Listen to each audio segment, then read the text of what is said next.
നമസ്കാരം. കേരളത്തിലെ വളരെ പ്രധാനപ്പെട്ട ചർച്ചകളിലൊന്നും ഇപ്പോഴും നമ്മുടെ സംസ്ഥാനത്തിൻ്റെ സാമ്പത്തിക പ്രതിസന്ധിയെക്കുറിച്ചാണ്. എല്ലാ ദിവസവും പത്രങ്ങളിൽ, മാധ്യമങ്ങളിൽ ചർച്ച വരുന്നു. നമ്മൾ വലിയ കടത്തിലാണ്, അതിൻ്റെ കാരണം സർക്കാരിൻ്റെ ധൂർത്താണ്, ചെലവാണ്. അപ്പോൾ മലയാള മനോരമയെ പോലെയുള്ള പത്രങ്ങൾ പറയും ഇവിടെ എല്ലാവർക്കും എല്ലാ പൈസയും ഒക്കെ ഇങ്ങനെ ശമ്പളം കൊടുത്ത്, പെൻഷൻ കൊടുത്ത് മുടിക്കുകയാണ്, വാഹനം വാങ്ങിക്കുകയാണ്. ഇപ്പോൾ കേരളീയം പോലെ ഉള്ള പരിപാടികൾ ഇങ്ങനെ ധൂർത്താണ്. അതുകൊണ്ട് സർക്കാരിന് കാര്യങ്ങളൊന്നും ചെയ്യാനുള്ള പൈസ ഇല്ല. ഇതാണ് സാമ്പത്തിക പ്രതിസന്ധിയുടെ കാരണം എന്ന മട്ടിൽ വലിയ പ്രചരണം നടക്കുകയാണ്. യഥാർത്ഥത്തിൽ കേരള വികസനത്തിൻ്റെ ഒരു പ്രത്യേകത അത് ക്ഷേമ പ്രവർത്തനങ്ങൾക്ക് ഊന്നൽ കൊടുക്കുന്നു എന്നുള്ളതാണ്. അതാണ് ഇടതുപക്ഷ ബദൽ എന്ന് പറയുന്നത്. തീർച്ചയായിട്ടും നമ്മൾ ശമ്പളത്തിനും പെൻഷനും ഒക്കെ ധാരാളം പണം ചെലവഴിക്കുന്നുണ്ട് എന്നത് സത്യമാണ്. ഇത് കുറയ്ക്കണമെന്നാണ് പറയുന്നത് ഒരു വിഭാഗം ആളുകൾ. അതൊരു വലതുപക്ഷ സാമ്പത്തികവാദമാണ്. എന്തായാലും അവരങ്ങനെ പറയുകയാണ്. ഒരുപക്ഷെ സർക്കാർ ജീവനക്കാരൊക്കെ അല്ലാത്ത ആൾക്കാർ അത് ശരിയല്ലേ എന്ന ഒരു തോന്നൽ അവർക്കുണ്ടാവാം. അവർ മനസ്സിലാക്കേണ്ട ഒരു കാര്യം, നമ്മൾ എന്തിനാണ് ശമ്പളം കൊടുക്കുന്നത്, അല്ലെങ്കിൽ ആർക്കാണ് ശമ്പളം കൊടുക്കുന്നത്? ശമ്പളം കൊടുക്കുന്നത് അങ്ങനെ മുടിയാണ് എന്നൊക്കെ കരുതുന്ന ആൾക്കാരൊന്ന് ആലോചിച്ച് നോക്കൂ. നമ്മുടെ കുട്ടികളെ പഠിപ്പിക്കുന്ന അധ്യാപകർക്ക്, അല്ലേ? നമ്മുടെ പഠിക്കലുള്ള റോഡ് ടാർ ചെയ്യുന്ന വകുപ്പിലെ ജീവനക്കാർക്ക്, നമ്മുടെ നാട്ടിലെ ക്രമസമാധാനം പാലിക്കുന്ന പോലീസ് ഡിപ്പാർട്ട്മെൻറ്റിന്, എൻ്റെ വീട്ടിൽ എന്തെങ്കിലും ഒരു തീപിടുത്തം ഉണ്ടായാൽ അത് കെടുത്താൻ വരുന്ന ഫയർഫോഴ്സിന്, വനം വകുപ്പിന്, ഇതിലെ ജീവനക്കാർക്ക്, ഇങ്ങനെ ഒരു വ്യക്തിക്ക് കൊടുക്കുന്നതായിട്ടാണ് നാം കാണുന്നത്. യഥാർത്ഥത്തിൽ നമുക്ക് ലഭിക്കുന്ന സർവീസുകൾക്കാണ്, അല്ലേ? എനിക്ക് അസുഖം വരുമ്പോൾ എന്നെ ചികിത്സിക്കുന്ന ഡോക്ടർക്ക്, നഴ്സിന്, അറ്റൻഡറിന് ഒക്കെയാണ് ശമ്പളം കൊടുക്കുന്നത്. അല്ലാണ്ട് വെറുതെ ആർക്കും നമ്മൾ ശമ്പളം കൊടുക്കുന്നില്ല. ഈ ചെലവ് ചുരുക്കണമെന്നാണ് വാദം. ആരോഗ്യ വിദ്യാഭ്യാസ മേഖലയിലെ കേരളത്തിൻ്റെയും രാജ്യത്തിൻ്റെ പൊതുവിലുമുള്ള ചെലവുകളുടെ ഒരു താരതമ്യം ഒന്ന് നോക്കൂ. ഇന്ത്യയിൽ പ്രതിശീർഷ വിദ്യാഭ്യാസ ചെലവ് ഒരു വർഷം 5300 രൂപയാണ്. ശരാശരിയാണ്. ഒരാൾക്ക് ഇന്ത്യ മൊത്തത്തിൽ 5300 രൂപ വിദ്യാഭ്യാസത്തിന് ചെലവഴിക്കുന്നു. ആ സമയത്ത് കേരളമോ 7122 രൂപ. ശമ്പളം ഉൾപ്പെടെയുള്ള കാര്യങ്ങൾക്കാണ്. ഇത് നാം കുറയ്ക്കണോ? അതാണ് ചോദ്യം. വേണമെങ്കിൽ കുറയ്ക്കാം, അതൊരു മാർഗമാണ്. പക്ഷേ ഈ ചെലവ് നാം വഹിച്ചത് കൊണ്ടല്ലേ കേരളം വിദ്യാഭ്യാസ മേഖലയിൽ ഉന്നതിയിലെത്തിയത്? ഇന്ത്യയിൽ ബിരുദധാരികളായ സ്ത്രീകൾ ഏറ്റവും കൂടുതലുള്ള സംസ്ഥാനം കേരളമാണ്. അങ്ങനെ ഒരുപാടുണ്ട്, ഞാനത് വിശദീകരിക്കുന്നില്ല, എല്ലാവർക്കും അറിയാം.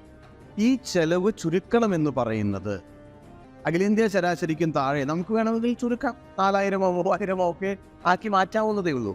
അത് വേണ്ടതാണോ? നാട്ടിലെ ജനങ്ങളാണ് ആലോചിക്കേണ്ടത്. ഇനി ആരോഗ്യ മേഖലയിലെ ഒരു കണക്ക് നോക്കൂ. ആരോഗ്യ മേഖലയിൽ രാജ്യത്തിൻ്റെ ശരാശരി പ്രതിശീർഷ ചെലവ് 2300 രൂപയാണ്. ഒരാൾക്ക് 2300 രൂപ ചെലവഴിക്കുന്നു. ആ സമയത്ത് കേരളം 2792 രൂപ ചെലവഴിക്കുന്നു. യഥാർത്ഥത്തിൽ ഇതൊക്കെ വളരെ കുറവാണ് കേട്ടോ. 2792 എന്ന് പറയുന്നത് ഒരു ഐഡിയൽ സംഖ്യയൊന്നുമല്ല. വലിയ വികസിത രാജ്യങ്ങളുമൊക്കെയായി താരതമ്യം ചെയ്താൽ അത് കുറവാണ്. നേരത്തെ പറഞ്ഞതും കുറവാണ്. പക്ഷേ ഇന്ത്യയിലൊരു സംസ്ഥാനമായിട്ടും കേരളം താരതമ്യേന മെച്ചമാണ്. ഇത് നമ്മുടെ ആരോഗ്യ മേഖലയുടെ ഒരു നേട്ടമല്ലേ? ഈ ചെലവ് അപ്പുറത്ത് മികച്ച ആരോഗ്യ സംവിധാനങ്ങൾ ഉണ്ടാക്കാൻ നമ്മെ സഹായിച്ചിട്ടില്ലേ? മറ്റൊരു കണക്ക് നോക്കൂ. ദേശീയ ആരോഗ്യ മിഷൻ പുറത്തിറക്കിയിട്ടുള്ള ഒരു റിപ്പോർട്ടിലെ കണക്കാണ്. ഇന്ത്യയിൽ 35,602 പേർക്കാണ് ശരാശരി ഒരു PHC ഉള്ളത്, പ്രാഥമിക ആരോഗ്യ കേന്ദ്രം. 32,602. കേരളത്തിൽ ഇത് അതിൻ്റെ പകുതിയിലും താഴെയാണ്, 12,844. അപ്പോൾ അത്രയും കൂടുതൽ സർവീസ് കേരളത്തിലെ ജനങ്ങൾക്ക് കിട്ടുന്നു എന്നല്ലേ അതിൻ്റെ അർത്ഥം? ഇനി മറ്റൊരു കണക്ക് നോക്കൂ. പഞ്ചായത്തുകളിൽ സബ് സെൻ്ററുകളുണ്ട്, നിങ്ങൾ കണ്ടിട്ടുണ്ടാവും. ഇന്ത്യയിൽ 5734 പേർക്ക് ഒരു സബ് സെൻ്റർ ഉണ്ടാകുമ്പോൾ കേരളത്തിൽ അത് 1919 പേർക്കാണ്. ഇത് തന്നെ കാര്യം. കൂടുതൽ ആളുകളിലേക്ക് നമ്മുടെ ആരോഗ്യ മേഖലയിലെ സേവനങ്ങൾ എത്തുന്നു എന്നാണ്. അതിൻ്റെ റിസൾട്ട് എന്താണ്? കേരളത്തിൻ്റെ ആരോഗ്യ മേഖലയുടെ മികവ് ഈ ചെലവിൽ നിങ്ങൾക്ക് കാണാൻ കഴിയും. ഏറ്റവും ഉയർന്ന ആയുർദൈർഘ്യമുള്ള സംസ്ഥാനമാണ് കേരളം. ഇന്ത്യയുടെ ശരാശരിയേക്കാൾ അധികമാണ്. കുറഞ്ഞ ശിശുമരണ നിരക്ക്, കുറഞ്ഞ മാതൃമരണ നിരക്ക്, കുട്ടികളിൽ പോഷകാഹാരക്കുറവ് വളരെ കുറവുള്ള സംസ്ഥാനം. ഇങ്ങനെ നോക്കിയാൽ ആരോഗ്യ മേഖലയിൽ നാം ഉണ്ടാക്കിയിട്ടുള്ള നേട്ടങ്ങൾ അതിനെ തകർക്കാനല്ലേ ഈ ചെലവ് ചുരുക്കൽ ഉപകരിക്കുകയുള്ളൂ? അപ്പോൾ ഈ മട്ടിൽ ചെലവ് ചുരുക്കണമെന്ന് പറയുന്നത് ശരിയാണോ? അതാണോ കേരളത്തിൻ്റെ യഥാർത്ഥത്തിലുള്ള സാമ്പത്തിക പ്രതിസന്ധിയുടെ കാരണം? ഇനി അടുത്തൊരു വാദം അതിനേക്കാൾ വിചിത്രമാണ്. അത് ഇവിടെ വാഹനങ്ങൾ വാങ്ങിക്കൂട്ടുകയാണ്, അതിൻ്റെ ചിലവാണ് എന്ന മട്ടിലോ. എന്തിനാണ് ഇങ്ങനെയൊക്കെ വാങ്ങിക്കൂട്ടുന്നത്? ഇപ്പോൾ ഒരു ഹെലികോപ്റ്റർ വാങ്ങിച്ചാൽ അത് ഒരാൾക്കൊന്നുമല്ല, മുഖ്യമന്ത്രിക്കൊന്നുമല്ല, നമ്മുടെ സ്റ്റേറ്റിനാണ്. അതിൻ്റെ ഗുണങ്ങളൊക്കെ എല്ലാവരും പത്രങ്ങളിലൊക്കെ കണ്ടതാണ്. എങ്കിലും വലിയ ചർച്ചയാണ്. അപ്പോൾ ഇങ്ങനെ ചെലവ് ചെയ്യേണ്ടതുണ്ടോ എന്ന് ചോദിച്ചാൽ ഏതുപോലെയാണെന്നറിയോ? അപ്പോൾ കടം ഒരു കാര്യമാണ്, കടക്കെണി വേറൊരു കാര്യമാണ്. കേരളത്തിന് കടമുണ്ട്, നമ്മുടെ രാജ്യത്തും സെൻട്രൽ ഗവൺമെൻറ്റിനും ഒക്കെ കടമില്ല. പക്ഷെ കടക്കെണി വേറൊരു കാര്യമാണ്. അപ്പം എന്നെ കേൾക്കുന്ന ആളുകൾക്ക്, നിങ്ങൾക്ക് ഏതെങ്കിലും ഒരു ബാങ്കിലൊക്കെ ലോൺ ഉണ്ട് എന്ന് കരുതുക. ഒരു 5 ലക്ഷം രൂപ നിങ്ങൾ ലോൺ എടുത്തിട്ടുണ്ട്, നിങ്ങളത് അടയ്ക്കുന്നുമുണ്ട്. നിങ്ങൾ ഒരു ദിവസം ഒരു ബിരിയാണി കഴിക്കുകയാണ്, നാളെ ഹോട്ടലിൽ നിന്നൊരു ബിരിയാണി കഴിക്കുകയാണ്. അപ്പോൾ നിങ്ങളുടെ ഒരു സുഹൃത്ത് വന്ന് ചോദിക്കുകയാണ്, എന്ത് പണിയാടോ ഈ കാണിക്കുന്നത്? ഈ 5 ലക്ഷം രൂപ ലോണെല്ലാം വാങ്ങി വെച്ചിട്ട് ഈ ബിരിയാണി വാങ്ങി കഴിക്കുന്നതിൽ വല്ല കഥയുണ്ടോ? നിനക്ക് കഞ്ഞി കുടിച്ചാൽ പോരെ? ആ പൈസ സേവ് ചെയ്ത് ആ ലോണിലേക്ക് അടച്ചൂടെ എന്ന് ചോദിച്ചാൽ നിങ്ങൾ എന്തു പറയും? അങ്ങനെ പറയുന്ന ആളുകൾ നിങ്ങളുടെ സുഹൃത്താണോ? അയാൾക്ക് നിങ്ങളുടെ കടമാണോ അയാളുടെ കൺസേൺ?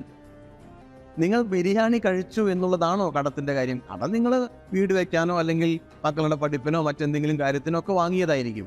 ഇതുമായി അതിന് ബന്ധമുണ്ടോ? നിങ്ങളിത് കഴിച്ചില്ല എന്നുള്ളത് കൊണ്ട് ആ കടം കുറയുമോ? യഥാർത്ഥ പ്രശ്നങ്ങളിൽ നിന്ന് ശ്രദ്ധ തിരിക്കലല്ലേ അത് എന്നതുപോലെയാണ്. ഈ ആഴ്ചയിലെ പുതിയ മാതൃഭൂമി ആഴ്ചപ്പതിപ്പിൽ കേരളത്തിലെ പ്രമുഖനായിട്ടുള്ള സാമ്പത്തിക വിദഗ്ധൻ ഡോക്ടർ KP കണ്ണനുമായിട്ടൊരു ഇൻ്റർവ്യൂ ഉണ്ട്. വളരെ വലിയൊരു ഇൻ്റർവ്യൂ ആണ്. അദ്ദേഹം ഒരു ആസൂത്രണ വിദഗ്ധനൊക്കെയാണ്. കുറേ കാര്യങ്ങൾ അദ്ദേഹം പറയുന്നുണ്ട് കേട്ടോ. അദ്ദേഹം വലിയ പണ്ഡിതനാണ്. പക്ഷേ അവസാനം എത്തുമ്പോൾ ഈ സാമ്പത്തിക കാര്യങ്ങളെല്ലാം ഗഹനമായി പറഞ്ഞതിന് ശേഷം, അതിലൊക്കെയും നമുക്ക് വിയോജിപ്പുകളോ അഭിപ്രായ വ്യത്യാസങ്ങളുണ്ട്, അതിരിക്കട്ടെ, അത് വേറൊരു കാര്യമാണ്. അദ്ദേഹം ഒരു കക്ഷി രാഷ്ട്രീയപരമായിട്ടുള്ളൊരു പൊളിറ്റിക്കൽ സ്റ്റേറ്റ്മെൻറ്റിലേക്ക് എത്തുകയാണ്. അദ്ദേഹം ചോദിക്കുകയാണ്, ഇവിടെ നോക്ക്, വാഹനങ്ങളെല്ലാം വാങ്ങിക്കൂട്ടുകയാണ്, പഞ്ചായത്ത് പ്രസിഡന്റുമാർക്കെല്ലാം ഇന്നോവയാണ്. അദ്ദേഹത്തിന് എവിടെ നിന്ന് കിട്ടി ഈ വിവരം? അതാണ് കേരളത്തിൻ്റെ അത് എന്ന് വെച്ചാൽ അത് ദൂർത്താണ്. കേരളത്തിലെ പഞ്ചായത്ത് പ്രസിഡന്റുമാർ ഇന്നോവയിലാണോ? പഞ്ചായത്ത് പ്രസിഡന്റിന് വണ്ടിയുണ്ടോ? അദ്ദേഹത്തെ പോലെയുള്ളൊരു മനുഷ്യൻ പോലും അങ്ങനെ പറയുമ്പോൾ വലതുപക്ഷ പ്രചരണത്തിൻ്റെ എന്താണ്? പഞ്ചായത്തിനൊരു വണ്ടി ഉണ്ടാവും, അതില്ലാത്ത പഞ്ചായത്തുകളും ഉണ്ട്. അത് മിക്കവാറും ഈ ബൊലേറോ ടൈപ്പുള്ള വണ്ടികളൊക്കെയാണ്. എന്ത് വണ്ടിയോ ആകട്ടെ, അതിൻ്റെ ചിലവ് സംസ്ഥാന സർക്കാരിൻ്റെ ചിലവാണ്, അത് പഞ്ചായത്തുകൾ വഹിക്കുന്നതല്ലേ. ഈ മട്ടിൽ പറയുകയാണ്. ആവട്ടെ, പറയുകയാണല്ലോ, നമുക്ക് ആ കണക്കൊന്ന് പരിശോധിക്കാം. ഇതെല്ലാം ഓഡിറ്റും കാര്യങ്ങളൊക്കെ ഉള്ളതല്ലേ, CAGയുടെ റിപ്പോർട്ടുകളുള്ളതല്ലേ, എത്ര ചിലവ് വരുന്നുണ്ട് എന്നെല്ലാം നാട്ടിൽ കണക്കുണ്ട്.